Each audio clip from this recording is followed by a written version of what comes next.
Assalamualaikum warahmatullahi wabarakatuh.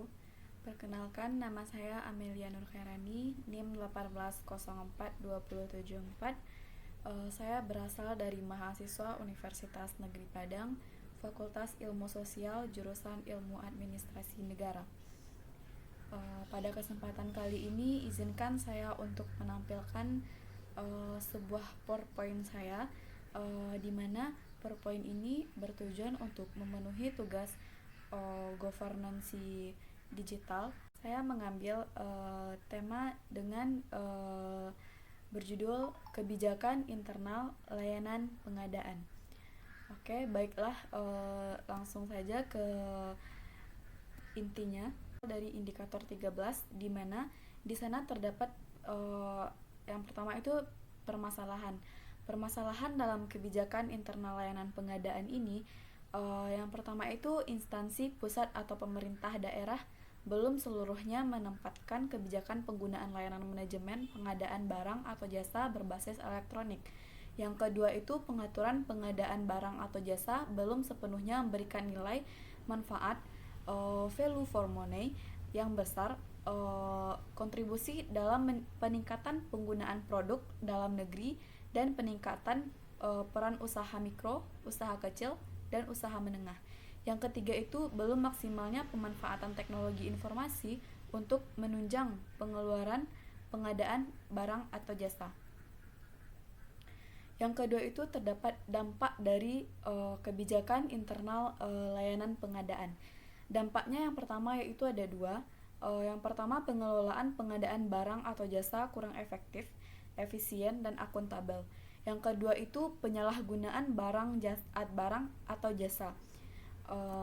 Dan selanjutnya itu terdapat ruang lingkup kebijakan internal layanan pengadaan.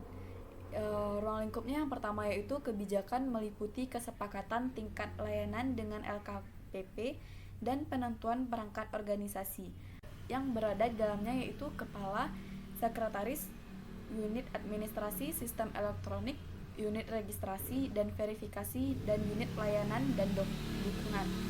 Yang kedua itu kebijakan mengatur integrasi dengan sistem manajemen pengadaan barang atau jasa sejenis atau sistem atau aplikasi SPBE di dalam instansi pusat atau pemerintah daerah atau dengan instansi pusat atau pemerintah daerah lain. Dan yang ketiga itu kebijakan mengatur pemantauan, penilaian, dan evaluasi layanan manajemen pengadaan barang atau jasa secara berkala. Dan yang keempat itu ada tujuannya. Yang tujuannya itu ada dua. Yang pertama, memberikan payung hukum pengelolaan layanan manajemen pengadaan barang atau jasa berbasis elektronik. Dan yang kedua, memberikan pedoman pengelolaan layanan manajemen pengadaan barang atau jasa berbasis elektronik. Dan yang selanjutnya itu ada acuan kebijakan. Acuan kebijakan dari kebijakan internal layanan pengadaan ini ada 5. Yang pertama itu dapat kita lihat pada Perpres 16 tahun 2018 tentang pengadaan barang atau jasa pemerintah. Yang kedua itu Perka LKPP nomor 2 tahun 2010 tentang layanan pengadaan secara elektronik. Yang ketiga itu keputusan Deputi 2 21 tahun 2018 tentang syarat dan ketentuan penggunaan aplikasi SPSE. Yang keempat itu peraturan LKPP 9 2018 tentang tata cara e-tendering. Dan yang terakhir itu peraturan LKPP 19 tahun 2018 tentang pengembangan sistem dan kebijakan pengadaan barang dan jasa. Dan selanjutnya itu kita ada pengaturan substansi yang diperlukan untuk menuju level 3. Yang pertama itu kebijakan mengakomodasi informasi perencanaan pengadaan barang dan jasa. Dan yang kedua itu ada kebijakan mengatur pengelolaan sistem manajemen pengadaan barang atau jasa instansi pusat atau pemerintah daerah. Yang kedua itu kita ada uraian substansi atau konten kebijakan untuk level 3. Yang pertama itu pengaturan penerapan sistem aplikasi manajemen pengadaan barang atau jasa untuk barang, pekerjaan konstruksi, jasa konsultasi, dan jasa lainnya, baik secara swakelola maupun penyedia. Dan yang selanjutnya itu kita masuk kepada pengaturan substansi yang diperlukan untuk menuju level 4. Pengaturan substansi yang diperlukan itu yang pertama kebijakan telah memenuhi tingkat kematangan level 3. Yang kedua kebijakan mengatur integrasi sistem manajemen pengadaan barang atau jasa dalam instansi pusat atau pemerintah daerah. Yang ketiga itu kebijakan mengatur integrasi sistem manajemen pengadaan barang atau jasa dengan sistem aplikasi atau layanan SPBE lainnya. Dan yang kesembilan kita lanjut kepada uraian substansi atau konten kebijakan untuk level 4. Untuk level 4 ini ada yaitu uraian substansinya. Yang pertama itu pengaturan keterpaduan proses bisnis pengadaan barang atau jasa.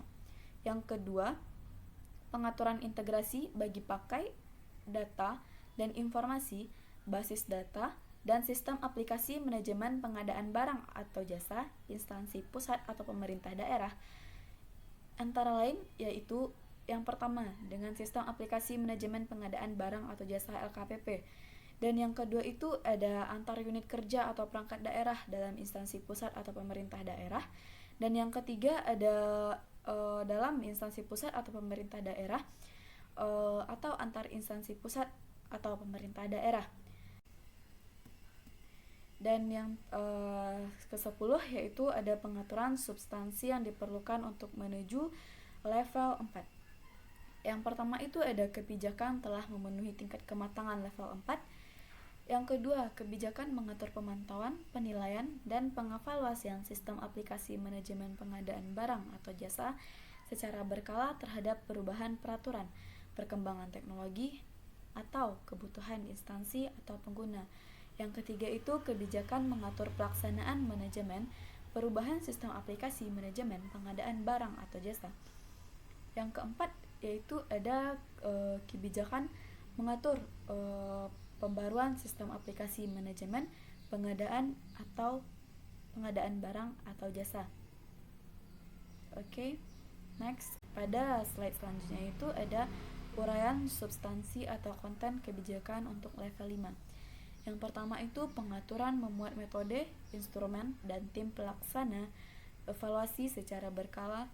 Yang kedua itu pengaturan mekanisme pembinaan, pengawasan, bimbingan, pemantauan, penilaian, evaluasi, dan pelaporan penyelenggaraan sistem aplikasi manajemen pengadaan barang atau jasa secara berkala.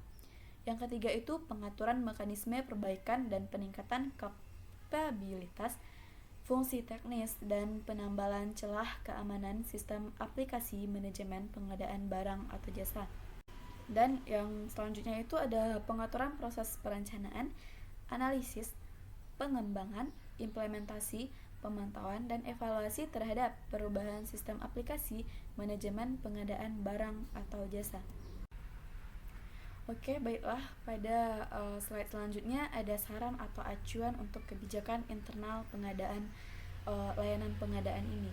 Yang pertama itu ada yaitu sesuai amanat Perpres 16 tahun 2018 tentang pengadaan barang atau jasa, pemerintah bahwa setiap KL atau D wajib menggunakan LPSE dalam pengadaan barang atau jasa. Yang kedua, penyusunan kebijakan layanan pengadaan berlandaskan aturan yang berlaku khususnya untuk pengadaan barang dan jasa di lingkungan pemerintah. Yang ketiga itu ada instansi pusat pembina dalam urusan layanan pengadaan adalah LKPP. Dan yang terakhir ada kebijakan internal KLATD setidaknya dapat mengatur. Yang pertama itu ada arahan kebijakan KLD untuk penggunaan sistem atau aplikasi tersebut secara luas. Dan yang kedua arah kebijakan KLD untuk pengelolaan sistem atau aplikasi tersebut. Dan yang ketiga itu ada arah kebijakan KLD untuk interoperabilitas sistem atau aplikasi tersebut. Yang keempat itu ada arah kebijakan KLD untuk pemantauan dan evaluasi sistem aplikasi tersebut.